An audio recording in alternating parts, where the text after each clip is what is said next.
Hello, everyone, and welcome back to Talk Horror to Me.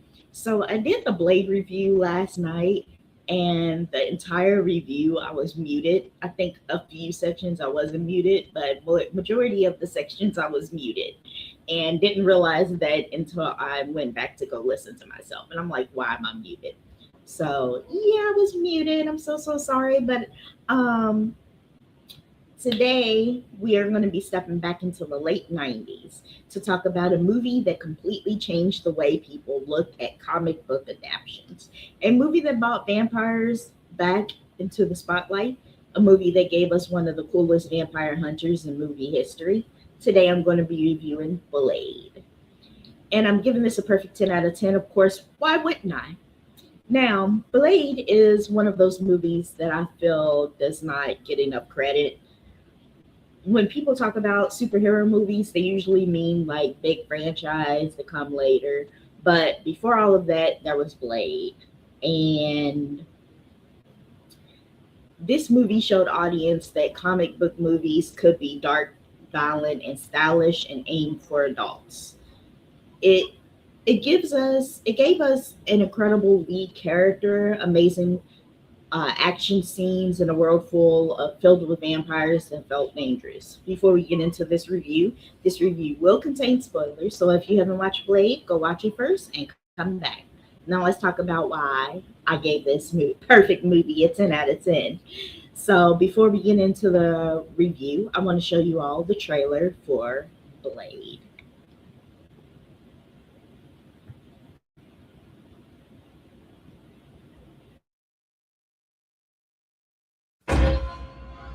You better wake up. The world you live in is just a sugar-coated topping. There is another world beneath it. The real world.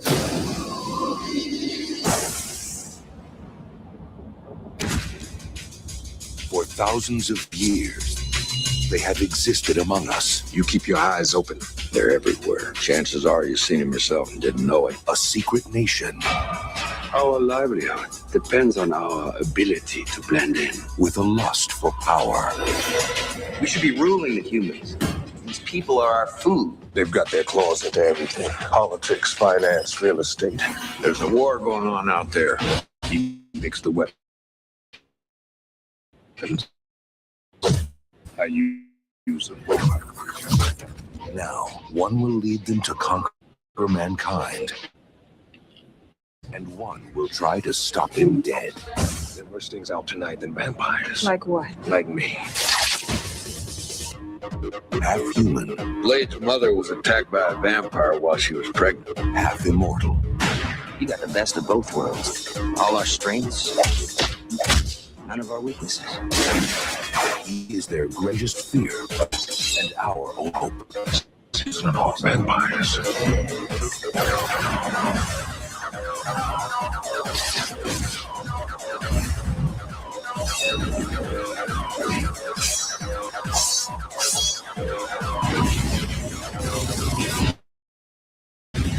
Wesley Snipes, Stephen Dorff, You're one of them, aren't you?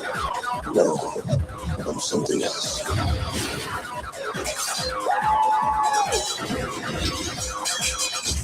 Blade. So, Blade follows Eric Brooks, known as Blade, by Wesley. He is played by Wesley Snipes. Blade is not a normal vampire. He is something caught between two worlds. His mother was bitten by a vampire while she was pregnant with him, giving Blade vampire abilities without the weakness. He has the strength, the speed, the senses of a vampire, but he still has a human soul. Because of this, Blade dedicates his life to being a vampire hunter. His mission is simple: protect humanity, destroy the vampires who prey on innocent people. But Blade soon discovers that a group of vampire, has a much bigger plan.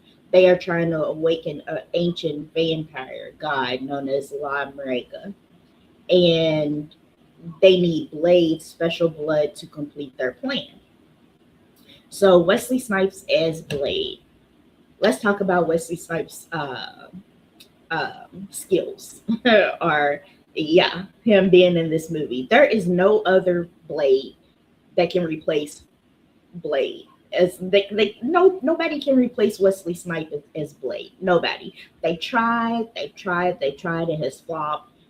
There is no other person that could play Blade but Wesley Snipes. Um, he is perfect for this role. He owned the role. The role is his for life, forever. Even though he's older now, the role still belongs to him. Um, it's still his. There's going to take a pretty good guy to take his place, for sure. For sure. So the opening scene, everyone always remembers the opening scene because it's the movie where the vampires are in a nightclub, and the music, the music, the music sets off the entire movie, in my opinion, because it's a rave music, it's a rave song, and it gets you jumping and moving, and it's the entire mood. Yeah, the vampires, they like to have fun for sure. I don't know. Vampires are not really serious unless they're like an old vampire. But the yeah. So Deacon Frost is played by Stephen Dorff, and he did perfect for this role as well.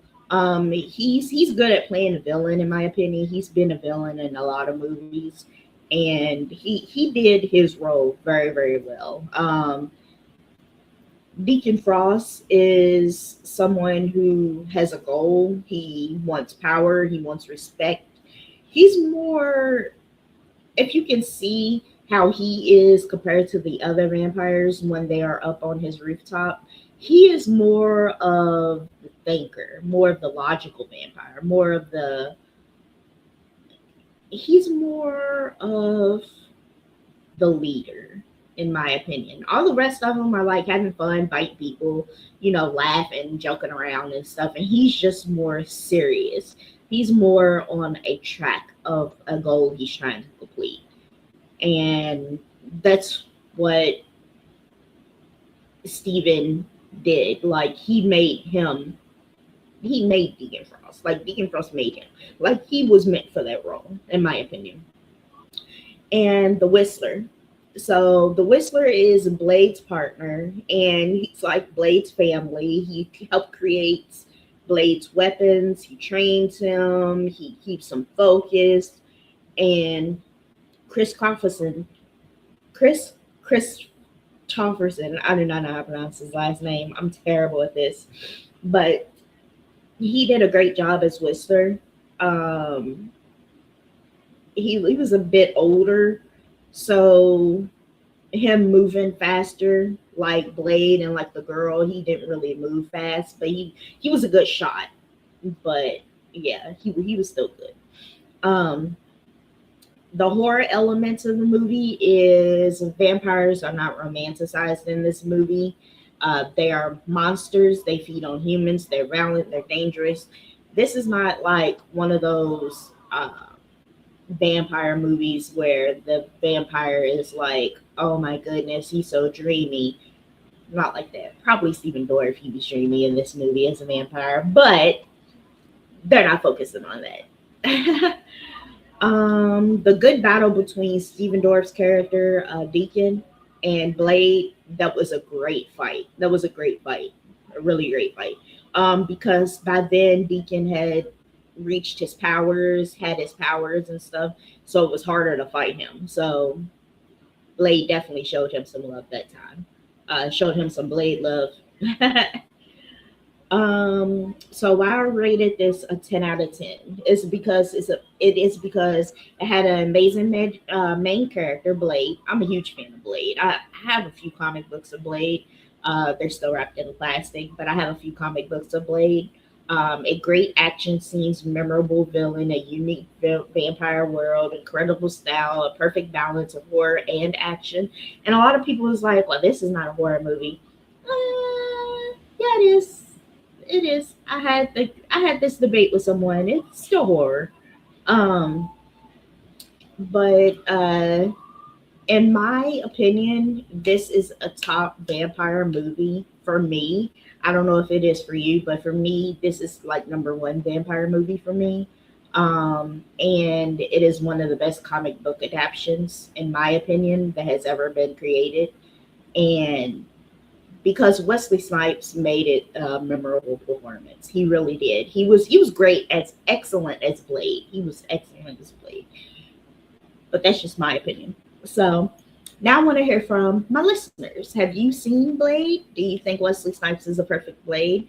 Do you think this movie deserves more credit and influence in modern superhero films? Let me know in the comment section. Don't forget to like this video, subscribe to Talk Horror to Me, and turn on notifications so you'll never miss another horror movie review. Thank you so much for watching. Until next time, keep talking horror with me. Bye.